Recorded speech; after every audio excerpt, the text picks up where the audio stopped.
नमस्कार दोस्तों, welcome to my YouTube channel.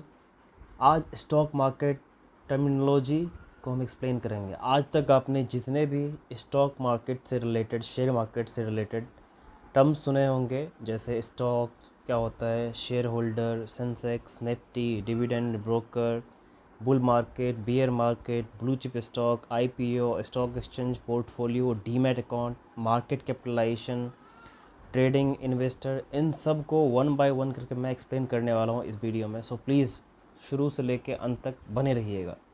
अब आइए जानते हैं स्टॉक किसे कहते हैं। स्टॉक को हम शेयर भी कहते हैं, जो एक किसी कंपनी का छोटा सा हिस्सा या जिसे हम अंश भी कहते हैं। अब अगला है स्टॉक एक्सचेंज किसे कहते हैं। स्टॉक एक्सचेंज वो मार्केट प्लेस होता है जहाँ पे शेयरों की खरीद और बिक्री होती है। और इंडिया में दो तरह के स्टॉक एक्सचेंज है, NSC and BSc. NSC stands for national stock exchange and BSc stands for Bombay stock exchange. अब आइए जानते हैं बीएससी क्या होता है। BSc stands for Bombay stock exchange और इसमें टॉप 30 कंपनीज। अब आइए दोस्तों बीएससी के बारे में जानते हैं। बीएससी का फुल फॉर्म क्या होता है। BSc stands for Bombay stock exchange और यह एशिया का सबसे पुराना स्टॉक एक्सचेंज है और जिसका अपना सूचकांक है, जिसे हम सेंसेक्स के नाम से भी जानते हैं। बीएससी टॉप 30 कंपनीज़ के औसत प्रदर्शन को दर्शाता है। अब आइए एनएससी के बारे में जानते हैं। एनएससी का फुल फॉर्म होता है नेशनल स्टॉक एक्सचेंज। इसकी स्थापना 1992 में हुई थी। बीएससी की तरह एनएससी का भी अपना सूचकांक है, जिसे हम निफ्टी या निफ्टी 50 के नाम से जानते हैं। निफ्टी टॉप 50 कंपनीज़ के एवरेज परफॉर्मेंस को दर्शाता है। अब अगला टर्म है शेयर होल्डर। शेयर होल्डर किसे कहते हैं। शेयर होल्डर वो व्यक्ति होता है जो किसी कंपनी के शेयर या स्टॉक का मालिक होता है। आइए अब जानते हैं डिविडेंड क्या होता है। डिविडेंड का मतलब लाभांश होता है। यह वह पैसा होता है जो कंपनी अपने शेयर होल्डर को देती है। अब आइए जानते हैं ब्रोकर क्या होता है।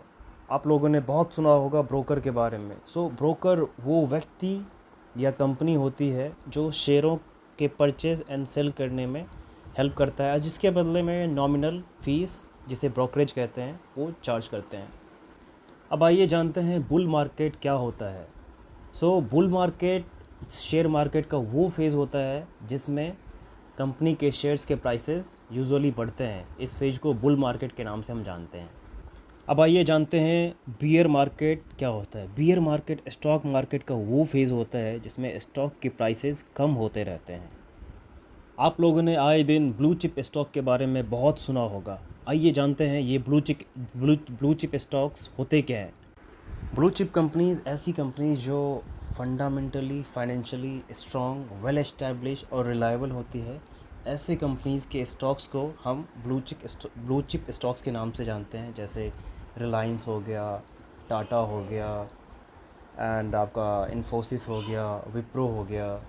ये सब कुछ एक एग्ज़ाम्पल हैं ब्लू चिप्स स्टॉक्स के। तो आप लोगों ने आईपीओ के बारे में भी बहुत सुना होगा। आइए आईपीओ क्या होता है इसके बारे में जानते हैं। आईपीओ का फुल फॉर्म होता है इनिशियल पब्लिक ऑफरिंग। जब कोई कंपनी फर्स्ट टाइम अपने शेयर्स को पब्लिक को बेचती है तो वो आईपीओ के थ्रू ही बेचती है। इसी प्रक्रिया को आईपीओ कहते हैं, इनिशियल पब्लिक ऑफरिंग।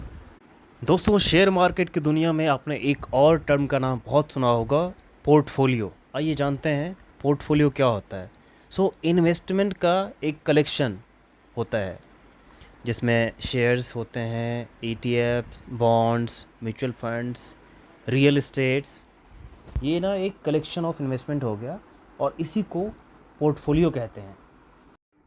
आइए दोस्तों समझते हैं ये आखिर डीमैट अकाउंट होता क्या है। बेसिकली डीमैट अकाउंट एक तरह का इलेक्ट्रॉनिक लॉकर होता है जहाँ पे शेयर्स, म्यूचुअल फंड्स, ईटीएफ्स को डिजिटल रूप में रखे जाते हैं। पहले ज़माने में लोग कंपनियों के फिजिकल सर्टिफिकेट शेयर के रूप में रखते थे। ये कागज़ के टुकड़े होते थे जिन्हें संभालना और सुरक्षित रखना थोड़ा मुश्किल था। डीमैट अकाउंट ने ये झंझट ख़त्म कर दिया है। अब सारे शेयर्स और इन्वेस्टमेंट डिजिटल हो गए हैं। ये उसी तरह से काम करता है जैसे आपका बैंक अकाउंट। बैंक में आपका पैसा रहता है, वैसे ही डीमैट अकाउंट में आपके इन्वेस्टमेंट रहते हैं। तो ये था दोस्तों डीमैट अकाउंट के बारे में।